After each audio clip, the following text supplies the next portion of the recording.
nongeye kubasuhuza abakunzi b'amasomo yanjye y'Igiswahili. Uyu munsi turakomeje n'isomo rishya.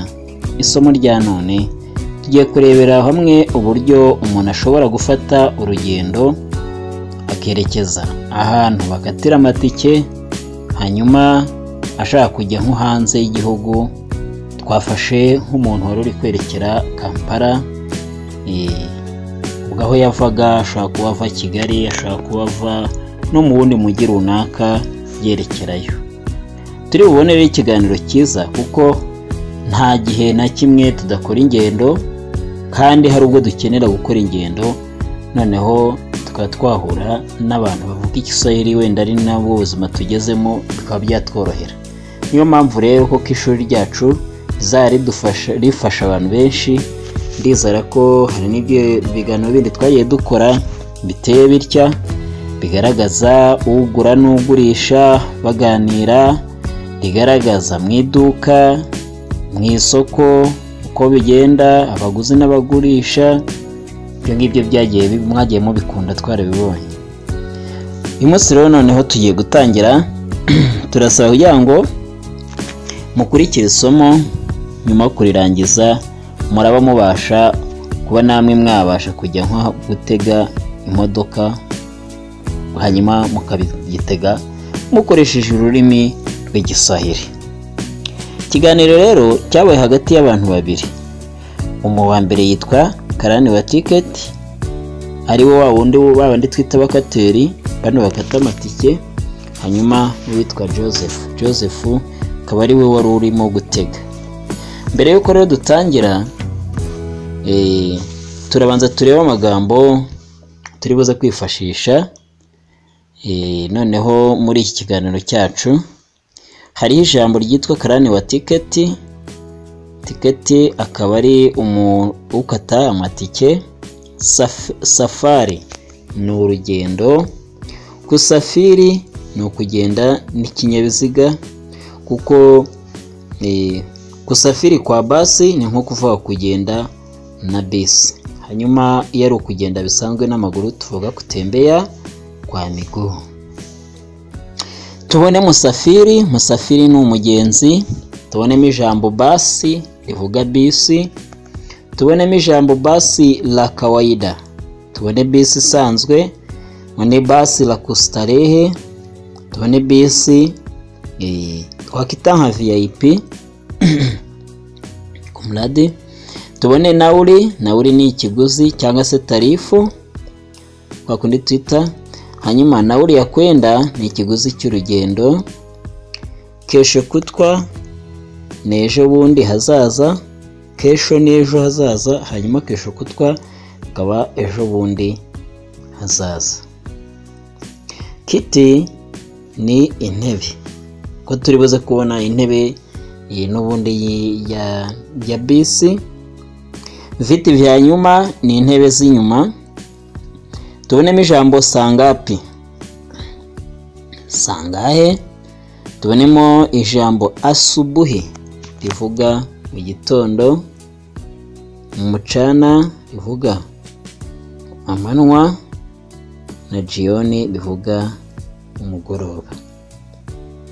Andi magambo turi bugende tuyabonana mu kiganiro, kandi ndizera ko ikiganiro kibuze kumera neza, muri buze kugikunda, kikaza kuba na cyiza, mukakirangiza mwamaze kumenya gutega imodoka mu rurimi rw'Igiswahili. Joseph yarabyutse aritegura urugendo. Arangije kwitegura urugendo aragenda. Amaze kugenda agera aho bategera imodoka, arinjira.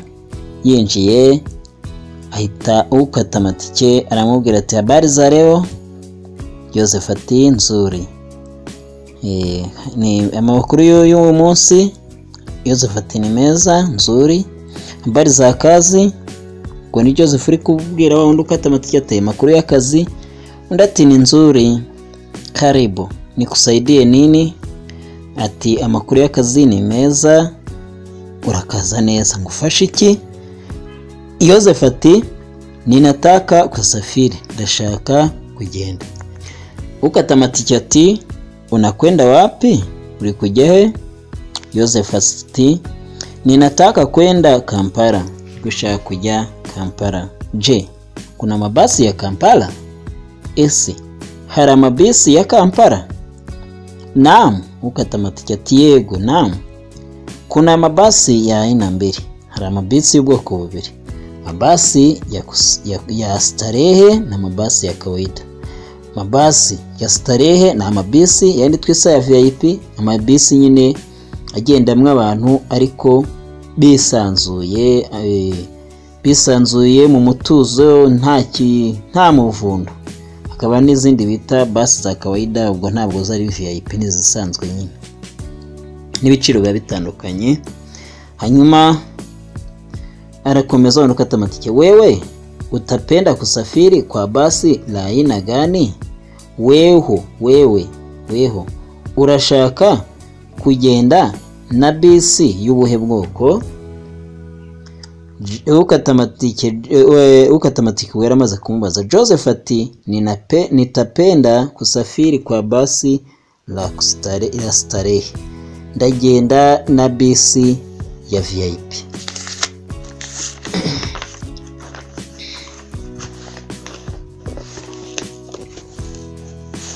Hanyuma ukata amatike arakomeza ati sawa yeke, kuna mabasi matatu. Hari amabisi agera muri 3. La kwanza huondoka asubuhi, iya mbere igenda mu gitondo. La pili huondoka mchana, ya kabiri ikagenda ku manywa. Na la mwisho huondoka jioni, ni ya nyuma ikagenda ni mugoroba. Joseph ati basi la kwanza huondoka saa ngapi? Basi la kwanza, bisi ya mbere huondoka saa ngapi? Rigenda saa ngahe?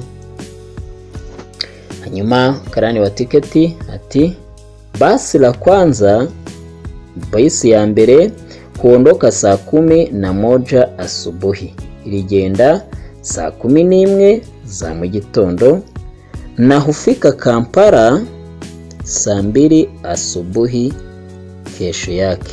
Rikagera muri Kampala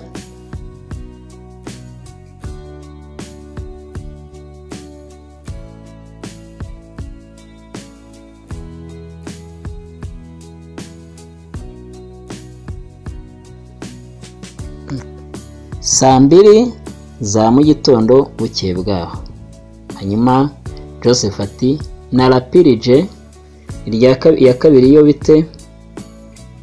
Mukata amatike ati lapiri huondoka saa 6 mchana, ya kabiri haguruka saa 6 za manywa, na ufika Kampala kesho yake saa 9 mchana. Hanyuma ikagera Kampala ejo saa 9 za manywa, saa 9 mchana, saa 9 za manywa. Hanyuma Joseph arakomeza ati mimi nitaondoka na kwa basi la asubuhi, yewe nzagenda ne bisi ya mu gitondo. Nauli ni kiasi gani? Igiciro ni kingana gite? Hanyuma ukata amatike ati nauli ya kwenda tu, igiciro cyo kugenda gusa, au nauli ya kwenda na kurudi, cyangwa igiciro cyo kugenda no kugaruka? Joseph ati nauli ya kwenda na kurudi, igiciro cyo kugenda na kugaruka. Ukata amatike ati kwa mtu mmoja nauli ya kwenda tu ni shilingi 80,000. Igiciro cyo kugenda ku muntu umwe ni amashilingi 8,000. Kwa hiyo kwenda na kurudi ni shilingi 160,000. Ubwo n'ubango noneho urugendo rwo kugenda no kugaruka bivuze ngo ni amafaranga 160. Je, unataka kusafiri lini? Ese ushaka kugenda ryari? Nyuma Joseph ati ninataka kusafiri kesho kutwa, ndashaka kugenda ejo bundi hazaza. Je, kuna nafasi? Ese hari umwanya? Katamatike ati kuna nafasi lakini kwa viti vya nyuma. Hari umwanya ariko ku ntebe z'inyuma. Joseph ati kuna nafasi ya kiti cha dirishani? Hari umwanya ku ntebe yo kwidirishya? Kuna nafasi, hari umwanya ya kiti yo ku ntebe cha dirishani? Dirishani ni wa kwidirishya. Nuko Katamatike ati ndiyo, yego. Namba 58 na namba 63 ku mubare we nimero 58 na nimero 63. Hanyuma Joseph ati nipe namba 58 na nimero 58. Ninapo safiri kupenda kukaa kiti cha dirishani. Ninapo safiri iyo ngenda kupenda nkunda kukaa kwicara kiti cha dirishani, ku ntebe yo kwidirishya. Sawa. Ubwo Katamatike ati sawa, leta pesa. Okay, leta zana amafaranga. Hanyuma Joseph ati pesa zako hizi hapa, amafaranga yawe kaya. Hanyuma umukarani w'itike cyangwa se karani wa tiketi wa undukata ati haya, tiketi yako hii hapa, tike yawe ngiyi hano, tafadhali fika saa 10:30 alfajiri. Uzahagere saa 10:15 zo mu museso. Alfajiri mu museso, usichelewe, ntuzakererwe. Hanyuma undi ati ariwe Joseph ati sitachelewa, ntabwo nzakererwa. Rero tumaze kureba urugendo rwo kuba Joseph yaraye matega, turabibonye. Ubwo ni ukuvuga ngo nawe ubwawe ushobora kwifashisha kino kiganiro cyabaye hagati y'Ukatamatike, noneho nawe ukabasha gutega. Hanyuma mbibutse ko hari amagambo twifashishije nayo iyo turi gusoza ikiganiro nk'iki ndongera nkayabashyiriramo. Niba ari bwo bwa mbere wigeze kuri channel yacu, ugenda koze subscribe, turabigusabye. Amasomo yo ndarakomeje.